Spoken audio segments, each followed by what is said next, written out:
Mga kapuso, binawi na po sa mga pamilya ng isang ikangay batch ng Nagaraya Cracker Nut Original Butter Flavor. Kasi po meron daw toxin o nakalalasong laman yan mula sa amag. Nakatutok si Sandra Aguinaldo. Nagbabala ang Food and Drug Administration laban sa isang batch ng Nagaraya Cracker Nuts. Partikular itong 160 grams na pakete na may nakasulat na lot number 14019. Sabi ng FDA, lumabas sa kanilang pagsusuri na 408.87 parts per billion ang aflatoxin na natagpuan nila mula dito o 27 beses na mas mataas sa 15 parts per billion na katanggap-tanggap na level. Ang aflatoxin is a toxin produced ng isang mold.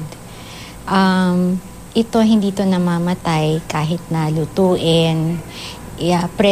Kahit kung present na siya sa unprocessed or raw material, kahit lutuin pa to, hindi namamatay, hindi nawawala. Nasa handling kasi ng raw material yun from the start. Yung Nagaraya product na pinarecall ng FDA ay specific sa isang batch lamang. Matatagpuan dito sa likod ng pakete yung tinatawag na lot number. Pero itong numero na ito, hindi ito yung pinarecall ng FDA, kundi yung lot number 14019. Ang taglay nitong toxin mula sa amag ay kadalasang matatagpuan sa mga grains gaya ng mani, mais at trigo. Kung makain ito ng isang tao, maaring wala siyang maramdaman pero nakaka-cancer daw ang sobrang pagkain nito sa mahabang panahon. Carcinogenic siya, so at a certain level, after a lifetime, kumbaga after kung i-consume mo siya for how long, it would have an effect sa health ng tao. Ayon sa FDA, nagkusa ang kumpanyang Food Industries Inc.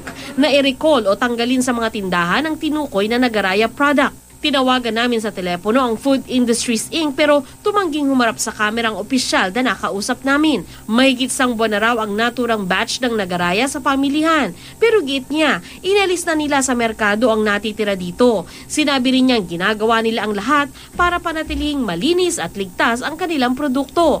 Ang mga nakabili ng produktong ito ay maring tumawag sa opisina ng Food Industries sa numerong 810-0141. Maaari rin kayo mag-email sa info@fda.gov.ph. Sandra Aguinaldo, nakatutok, 24 oras.